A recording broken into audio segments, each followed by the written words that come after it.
निर्भर बोला गया तो मेरा नाम बदल दीजिएगा, मगर एक बार एकजुट होके दिखा दो। और आज ये परमात्मा एक की ताकत देखिए कि हम एकजुट हैं।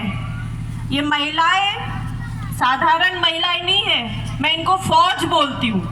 परमात्मा एक की फौज है कि नहीं? ये परमात्मा एक की जो फौज है, ये नशा मुक्ति के लिए लड़ रही है। जिस समाज में नशा नहीं हो रहा है वहां कुरीतियां रहेगी क्या? नहीं रहेगी। मेरे पति आईपीएस ऑफिसर है, हम हर रोज कुरीतियां देखते हैं, ऐसी ऐसी चीजें भी देखते हैं जो दिल दहला दे। 7 वर्ष की बच्ची का रेप हो रहा है, 4 वर्ष की बच्ची का रेप हो रहा है। ये किससे हो रहा है? नशे के कारण ही ना हो रहा है।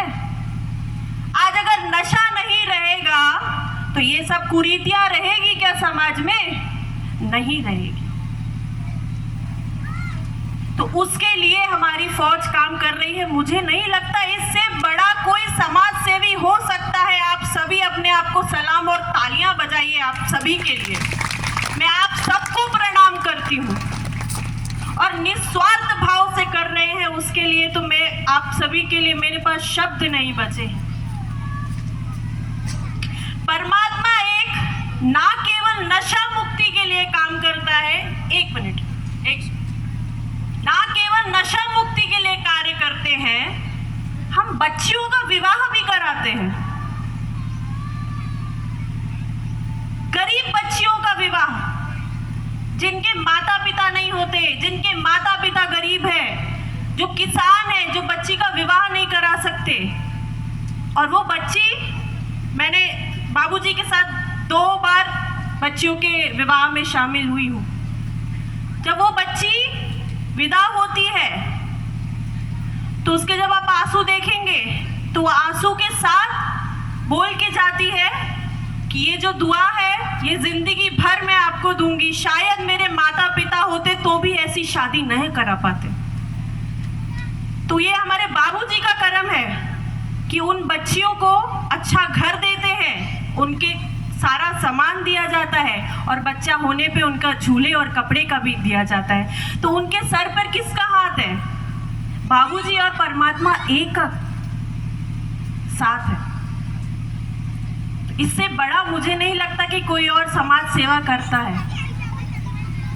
यहाँ पर मैंने एक चीज और नोटिस करी, यहाँ पर लिखा है सत्य, मर्यादा और प्रेम। परमात्मा एक का कार्य है सच्चाई से चलना, सत्य से चलना। कोई छल कपट नहीं है हमारे यहाँ। क्यों नहीं है? आज अगर वोट भी डालने जाओ तो एक पौवे में वोट मिलता है, पैसे में वोट मिलता है कि नहीं? और अगर हमारे परमात्मा एक के पास आएंगे तो क्या बोलेंगे? हमको पौवा तो चाहिए नहीं, हमें काम चाहिए। क्या बोलेंगे? काम चाहिए। तो ये जो है ये परमात्मा एक की ताकत, जो बाबा उस समय बता के गए थे कि ये छोड़ दो तो समाज आगे बढ़ जाएगा। और जो ठेकेदार है, जो गलत काम कर रहे हो, उनको छोड़ के सही के साथ खड़े रहो। है कि नहीं? आज हमारे बाबूजी, इनको किसी का लालच नहीं है, कोई भी आए सब सामान्य है इनके लिए। हर एक व्यक्ति सामान्य है। मेरे पास आते मुझे भी डांट फटकार देते हैं मेरी गलती पे, मुझे भी डांटते हैं। इनके पास कोई लालच नहीं है। जिस व्यक्ति के पास लालच नहीं है ना, वो सच में समाज के लिए काम करता है। और मैं बाबूजी के साथ जुड़ी ही इसलिए हूं क्योंकि उनके अंदर वो सच्चाई है। वो ऐसे व्यक्ति के साथ दिखेंगे जो उनके व्यक्तियों के लिए काम करते हैं। कभी ऐसे के साथ आपको बाबूजी दिखेंगे नहीं जो समाज के लिए काम नहीं करते, केवल जेब भरते हैं।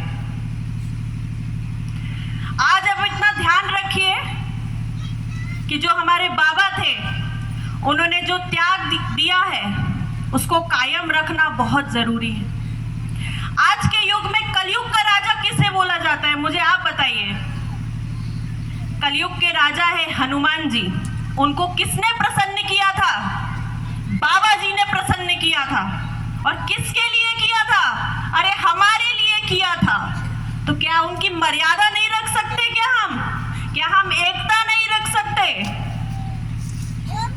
मैं ये कहूंगी कि आज मैं जितनी महिलाएं देख रही हूँ, अगले कार्यक्रम में आप समाज में इतने मानवता लाइए कि ये महिलाएं डबल ट्रिपल होनी चाहिए।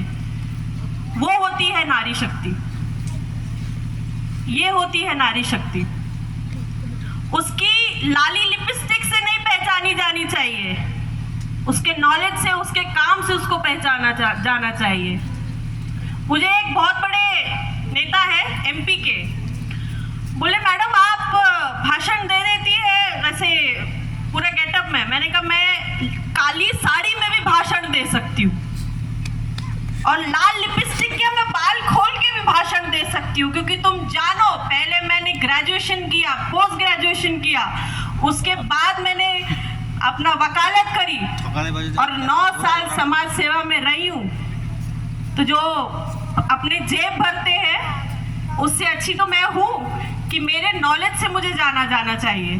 तो ये होती है नारी शक्ति, ये है नारी शक्ति। सुंदरता से नहीं, सुंदरता तो हर किसी में सब कुछ, सब गुण है, मगर मुझे क्या ज्ञान है और मैं समाज को क्या दे रही हूँ, उससे मुझे पहचाना जाना चाहिए। ये है नारी शक्ति।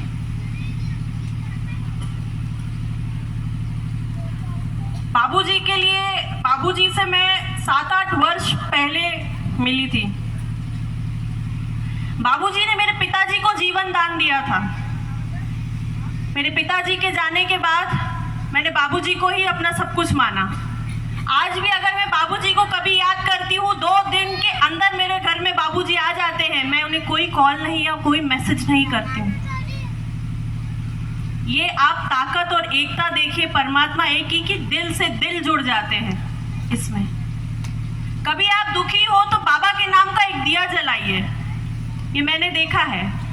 आप बाबा के नाम का एक दिया जला लेंगे तो आपकी वो कामना पूरी हो जाती है। कितने लोग मानते हैं कि नहीं? मैं तो मानता हूं, इसका पता नहीं।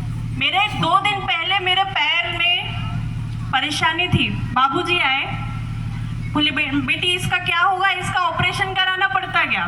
मैं कहा बाबूजी आप आ गए ना, शाम तक ठीक हो जाएगा। यकीन नहीं मानेंगे, शाम तक मेरा पैर ठीक हो गया। हम हैदराबाद डॉक्टर का, बाबूजी बोले हैदराबाद दिखा के आते। मैं कहा बाबूजी ये शाम तक ठीक हो जाएगा, बस सर पे हाथ रख दो। वो ऊर्जा एक केवल सत्य व्यक्ति में आ सकती है। तो वो केवल और केवल मुझे लगता है परमात्मा एक की ताकत है जो उनको सत्यवादी बना रहे हैं। और बाबूजी मैं कहूँगी कि आप ऐसे ही सत्यवादी रहिए ताकि हमारा देश सफल और फलता फूलता रहे। और आपके कार्यक्रम में जो मैं महिलाओं की फौज देखती हूँ, वो महिलाओं की फौज के कमांडर मैंने आपको नाम दिया है कि हमारी महिलाओं की फौज के जो कमांडर है वो कौन है? बाबूजी, जिनका आशीर्वाद हमेशा रहेगा। और अगर किसी महिला को जरूरत पड़ी तो मुझे एक कॉल करिए, मैं आपकी फौज में शामिल हूँ। और ये फौज आगे बढ़ाती रहनी है, क्योंकि हम निर्बल कुछ नहीं है, हम निर्बल है ही नहीं। हम क्या है? सशक्त हैं। हमारे अंदर वो ताकत है कि तुम शराब पीने तो जाओ, तुमको कान पकड़ के घर लेके आएंगे कि नहीं? तो ये हमारी फौज की ताकत है। तो ये फौज बढ़ती रहनी चाहिए और इसी तरह से एकता दिखाइए, एक दूसरे का साथ दीजिए। वो है नारी शक्ति। इसमें पुरुष की कोई गलती नहीं है। मेरे हिसाब से अगर हम एक दूसरे को समझ गए तो पुरुष तो वैसे ही बेचारा समझ जाता है। मैं आप सभी से ये कहूंगी कि जो परमात्मा एक की ताकत है उसको समझिए। ये नशा, उसको आप छोड़िए, नशा मुक्त करिए। और जो अपन खर्रा खाते हैं, जो आजकल के युवा खर्रा चबाते हैं, तो युवाओं को भी बोलूंगी कि खर्रा वगैरह छोड़िए और अपने उद्देश्य पे ध्यान दीजिए। आज हमारा जो कार्यक्रम था वो हमने नशा मुक्ति के ऊपर रखा।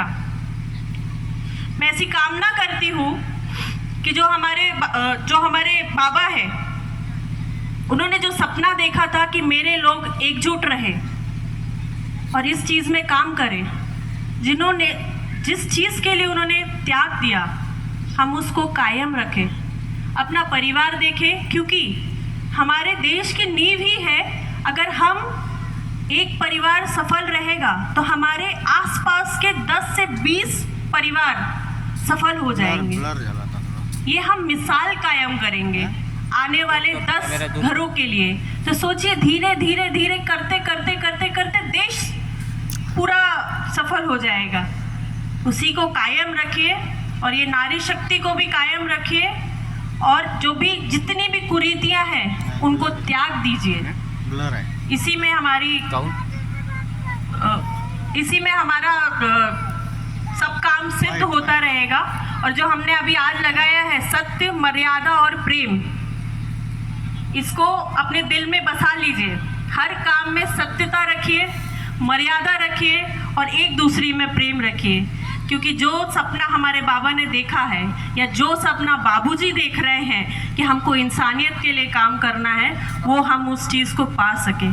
इसी के साथ मैं अभी अपने 2 शब्द समाप्त करती हूँ। जय हिंद, जय भारत, जय महाराष्ट्र। नमस्कार।